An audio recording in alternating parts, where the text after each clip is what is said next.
So, I will get tongue twisted. Just expect that. But I enjoy sharing stuff like this because I love to read. And I would love to share this with you guys as well. Get you guys excited for reading too, or, starting this book or anything like that. Or if you've already read this book, I'd love to hear about it. So I'm reading the second passage of Smoke Gets in Your Eyes, and other lessons from the crematory. Like I said, there will be tongue-tiedness, and you'll just have to live with it, because I'm not a professional. When I woke up that morning, I hadn't expected to shave any corpses. Don't get me wrong, I expected the corpses, just not the shaving. It was my first day as a crematory operator at West Wind Cremation and Burial, a family-owned mortuary, or a family-owned funeral home? Depending on which side of the United States you lived on. Mortuary, funeral home, potato, places for the dead. I leapt out of bed early, which I never did. I put on pants, which I never did, along with steel-toed boots. The pants were too short and the boots were too big. I looked ridiculous. But in my defense, I really didn't have a cultural reference point for proper dead human burning attire. The sun rose as I walked out of my apartment on Rondell Place, shimmering over discarded needles, evaporating puddles of urine, a homeless man wearing a tutu dragging an old car tire down the alley, presumably to repurpose it as a makeshift toilet. When I first moved to San Francisco, it had taken me 3 months to find an apartment. Finally, I met Zoe, a lesbian criminal justice student offering a room. The two of us now shared her bright pink duplex on Rondell Place in the Mission District. Our home suite alley was flanked on one side by a popular taqueria, and on the other by Esta Noche, a bar known for its Latino drag queens and deafening ranchera music. Making my way down Rondell to the BART station, a man across the alley opened his coat to show me his penis. "What'd you think of this, honey?" he said, waving it triumphantly at me. "Well, man, I think you're going to have to do better," I replied. His face fell. I'd lived on Rondell Place for a year now. He really would have to do better. From the Mission Street stop, the BART station carried me from under the bay to Oakland and spat me out a few blocks from West Wind, the site of my new workplace. After a 10-minute trudge through the BART station was underwhelming. I'm not sure exactly what I was expecting the mortuary to look like. Probably my grandmother's living room, equipped with a few fog machines, but from the outside, the black metal gate, the building seemed hopelessly normal. Eggshell white, a single story, it could have been doubled as an insurance office, really. Near the gate, there was a small sign, "Please ring the bell." So summoning my courage, I complied. After a moment, the door creaked open, and Mike, the crematory manager, my new boss, emerged. I had only met him once before, and he had been tricked into thinking he was totally harmless. Oh, and I had been tricked into thinking he was totally harmless. A balding white man in his 40s, of normal height and weight, wearing a pair of khaki pants. Somehow, in spite of his affable khakis, Mike managed to be terrifyingly assessing me sharply from behind his glasses, taking inventory on just how big of a mistake he had made hiring me. "Hey, morning," he said. They were kind of flat and indistinguishable underneath his breath, as if they were meant for only him to hear. He opened the door and walked away. After a few awkward moments, I decided he intended me to follow, and I stepped through the doorway and turned several corners. A dull roar echoed through the hallway, growing louder. The building's nondescript exterior gave way to a massive warehouse. The roaring was coming from inside this cavernous room, specifically from two large, squat machines sitting proudly in the center like Tweedledum and Tweedledee of Death. They were made of matching corrugated metal with chimneys that stretched upward and out the roof. Each machine had a metal door that slid up and down, the chomping mouths of the industrial children's fable. These were the cremation machines, I thought. There are people in there right now. Dead people. I couldn't actually see any of these dead people yet, but just knowing that they were nearby was exhilarating. So these are the cremation machines, I asked Mike. They'd take up the whole room. You'd be pretty surprised if they weren't the machines, wouldn't you? He replied, ducking through the nearby doorway, abandoning me once again. What's a nice girl like me doing in a body disposal warehouse like this? No one in her right mind would choose a day job as a corpse incinerator over, say, bank teller or kindergarten teacher. And it might have been easier to be hired as a bank teller or a kindergarten teacher. So suspicious was the death industry of a 23-year-old woman desperate to join its ranks. I had applied for jobs concealed by the glow of my laptop screen, guided by the search terms crematory, cremation, mortuary, and funeral.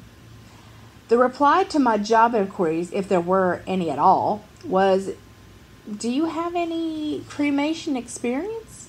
Funeral homes seemed to insist on experience, as if burning corpses skills were available to everybody. You know, taught in your average high school shop class. It took 6 months and buckets of resumes. Sorry, we found someone else better qualified.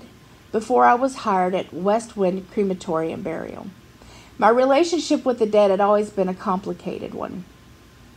Ever since childhood, when I found out that the ultimate fate for all humans was death, sheer terror, morbid curiosity had been fighting for supremacy in my mind.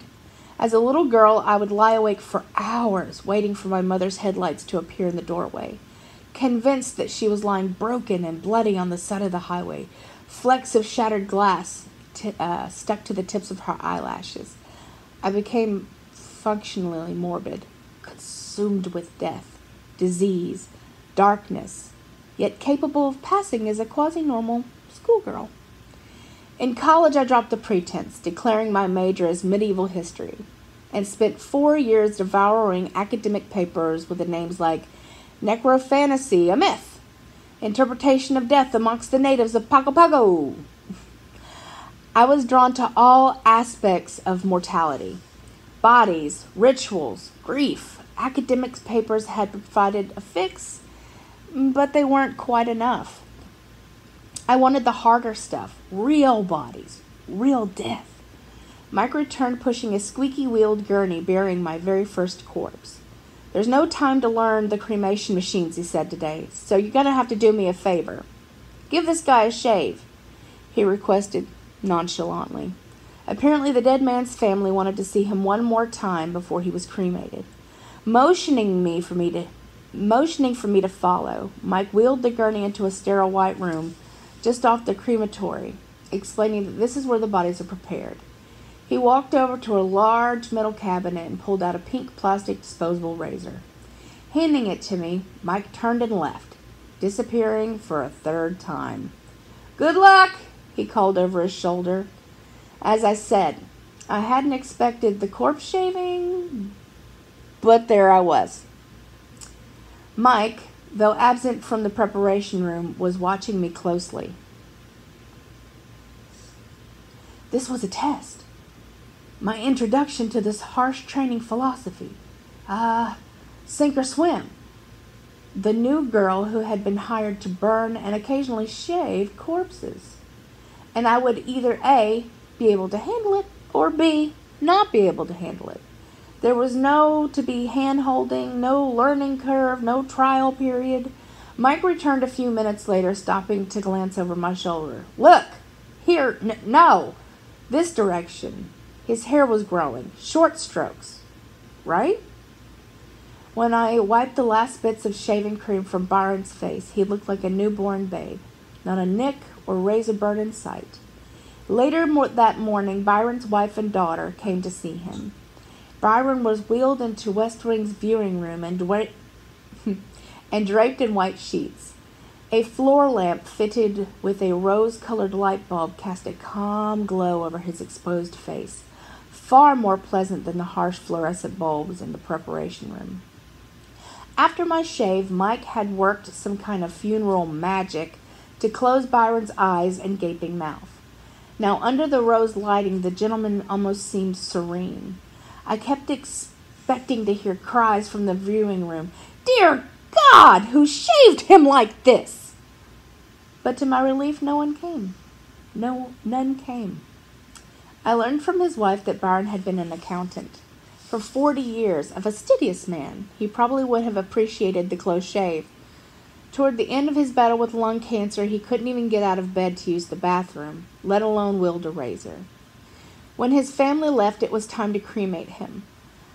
Mike rolled Byron into the mouth of one of the behemoth cremation machines and turned the dials on the front panel with an impressive dexterity. 2 hours later, the metal doors rose again and revealed Byron's bones, reduced to glowing red embers.